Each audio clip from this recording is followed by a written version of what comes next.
Okay, this is just a quick video to show how to remove a blower motor in a Mitsubishi Mirage. It's pretty straightforward. It's got 3 bolts, 1, 2, 3, the 3 silver ones there. You can use a 5/16 socket, or a 8mm is the same, 8mm. Or you can use a Phillips screwdriver. And yeah, pull the bolts out, undo this plug here. It just unclips. Just push in the side, it pulls out. That's it. Pretty straightforward.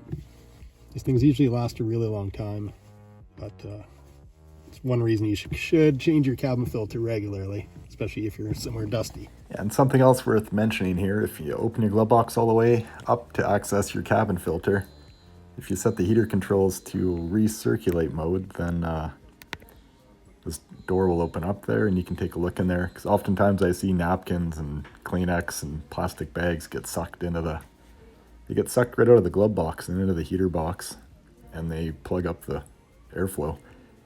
End up landing on top of the cabin filter there, and you get no airflow coming out of your heater vents. But yeah, you got to set the heater controls to recirculate to open up that door to take a peek in there. And yeah, just something to keep in mind. Typically the motors don't seem to fail in these things. It's not a really common problem. Once in a blue moon, I have seen some where the motor, they just get a little bit noisy and gets a little bit annoying. Not squeaking or anything, but just a little bit of a buzz to them, and I just change them out with the used one out of a lower mileage car, and they seem to last forever. So anyways, thanks for watching.